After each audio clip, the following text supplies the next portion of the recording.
Hello, this is Gerald Eastwood, and welcome to this special episode on JFK, the Conspiracy Solved.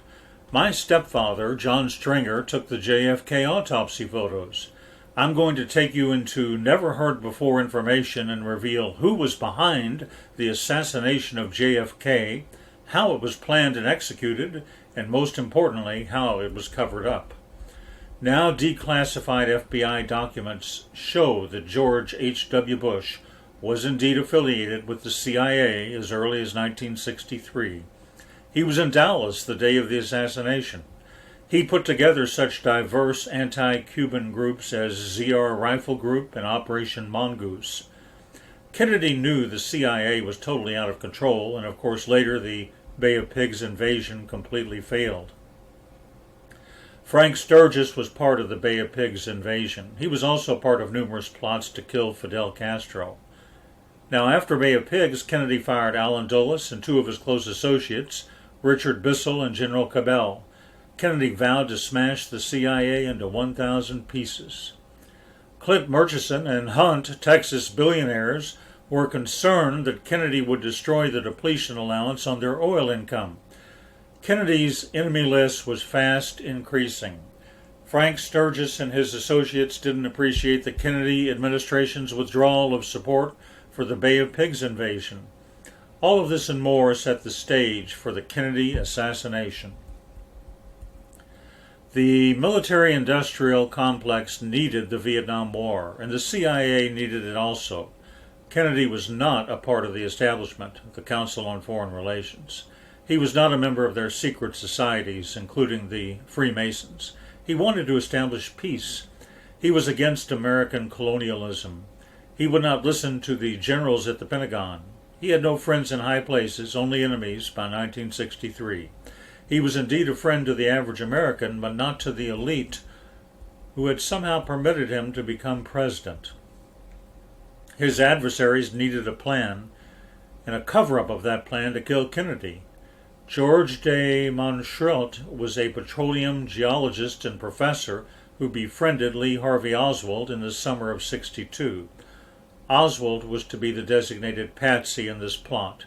The bottom line was this: with enough sniper teams, Kennedy's assassination was assured.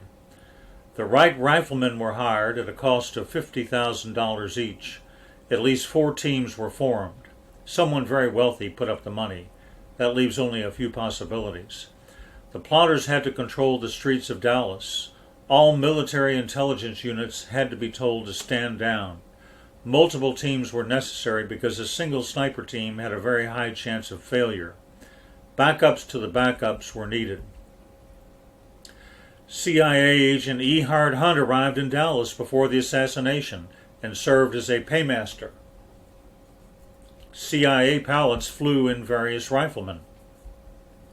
Getaway pilots were in place.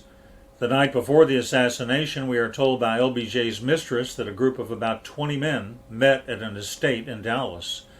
Investment bankers, politicians, wealthy businessmen.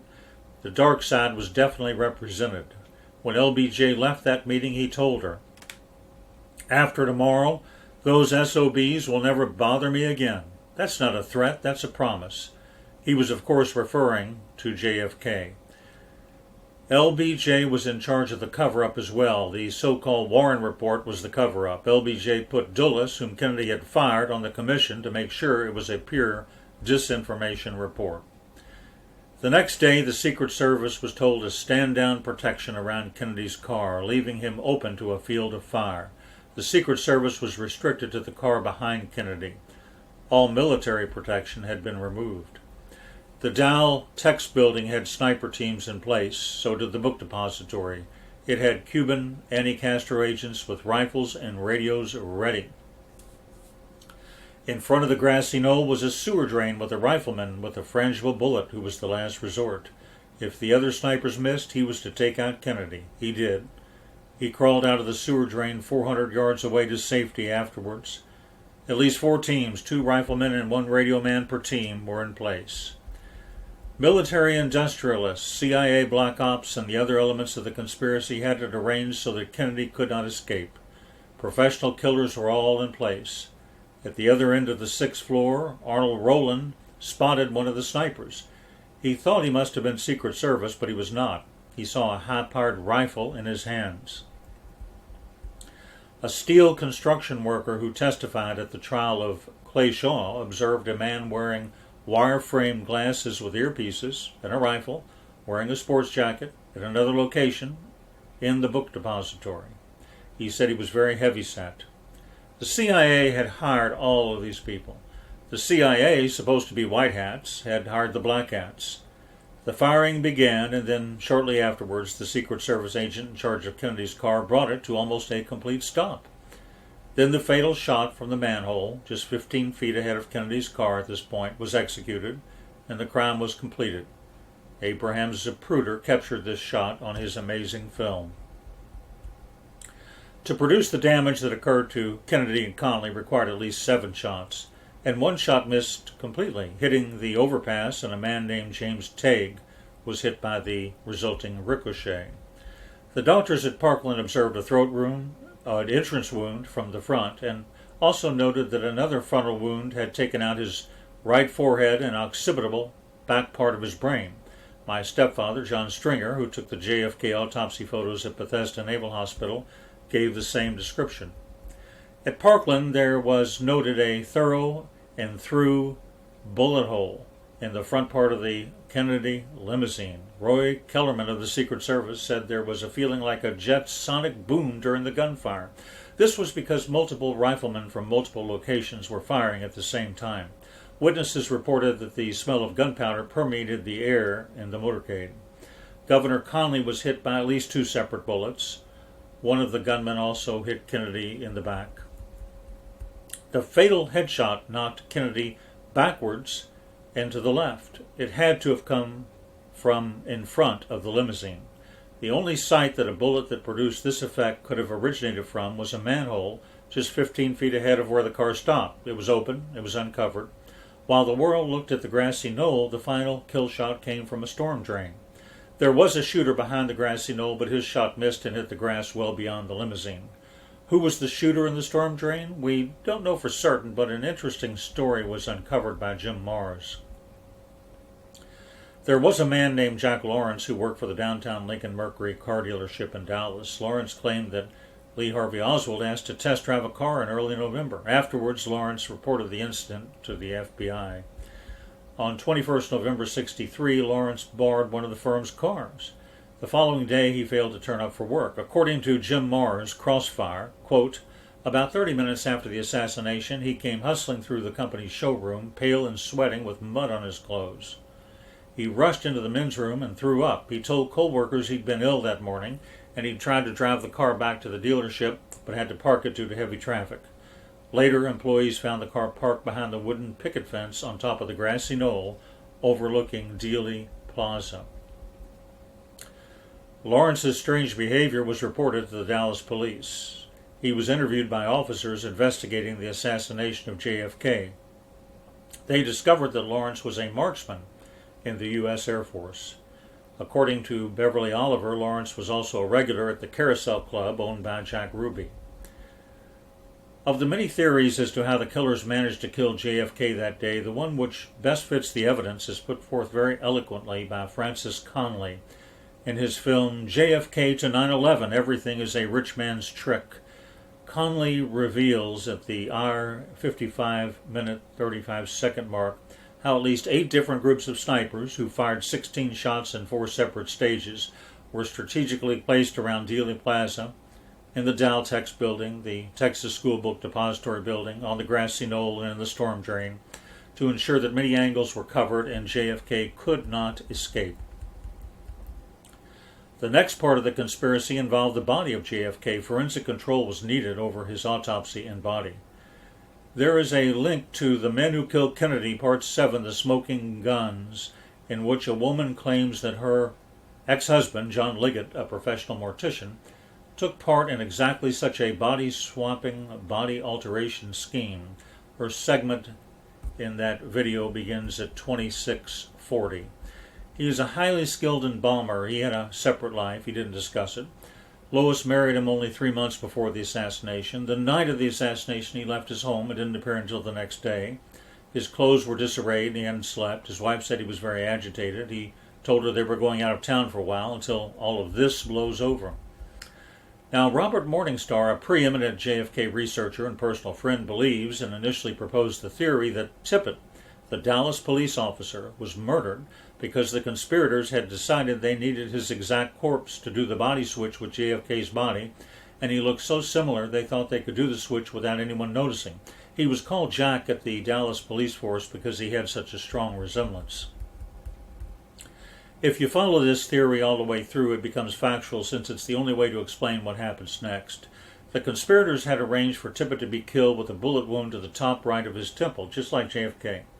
Tippett's body was taken from the Methodist Hospital to Parkland and then surreptitiously loaded onto Air Force Two, where the most highly skilled doctor in reconstructive surgery and embalming, a mortician, John Liggett, was waiting to perform post-mortem surgery.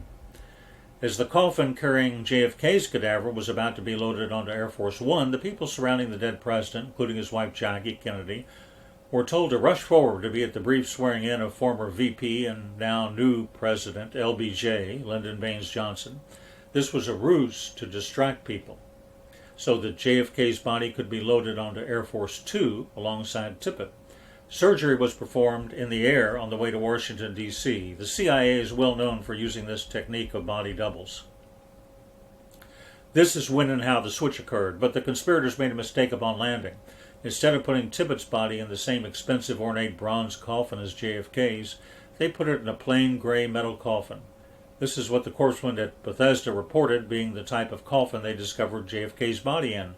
Paul O'Connor at Bethesda confirmed this.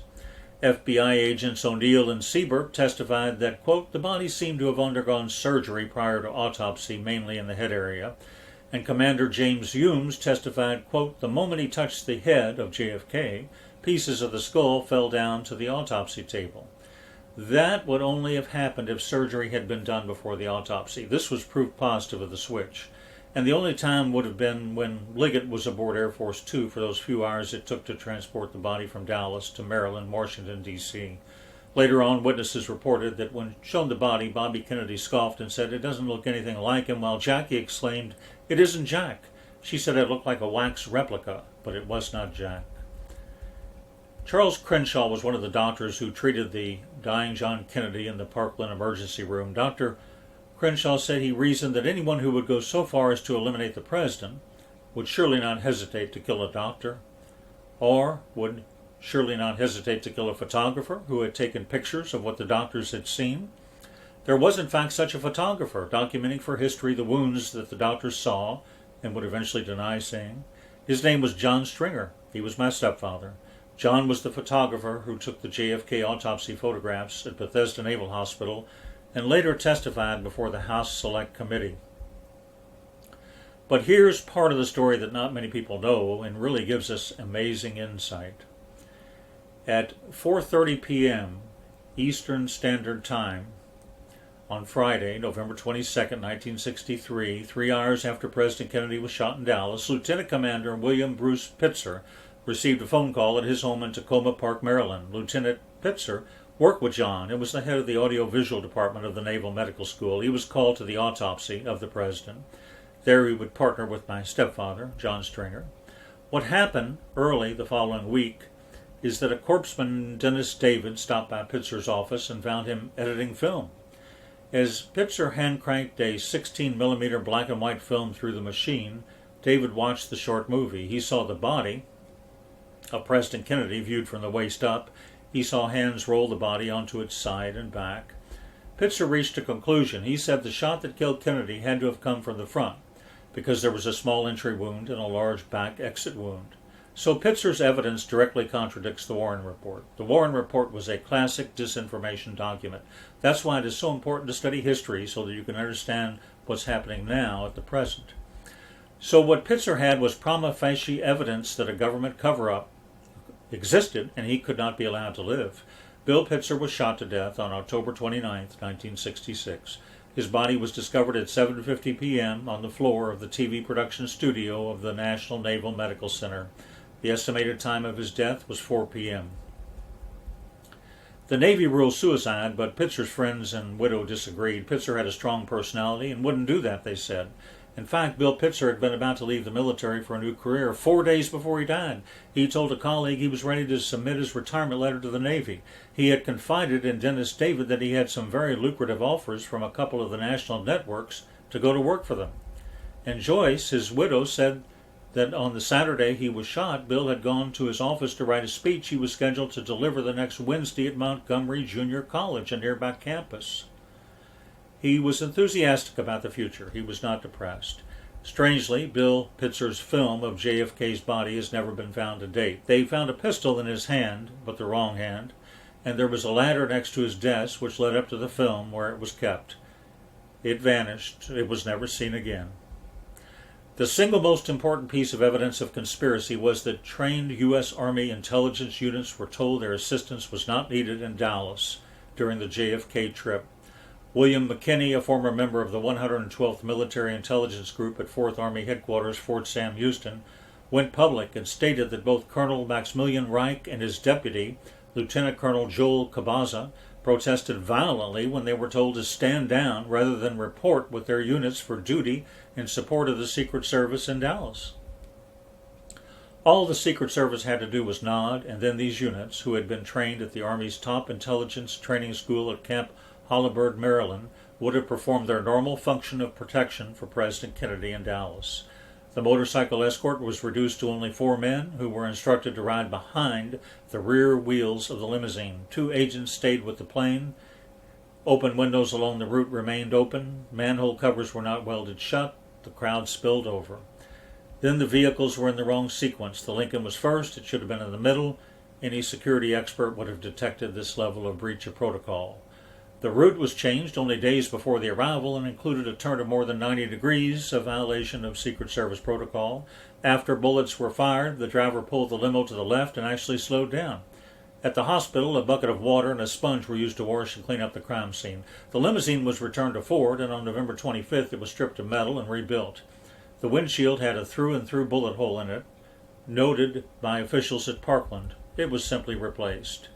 David Mountuck, MD, PhD, has proven JFK was hit at least 4 times, in the throat from in front, in the back from behind, twice in the head from in front and behind.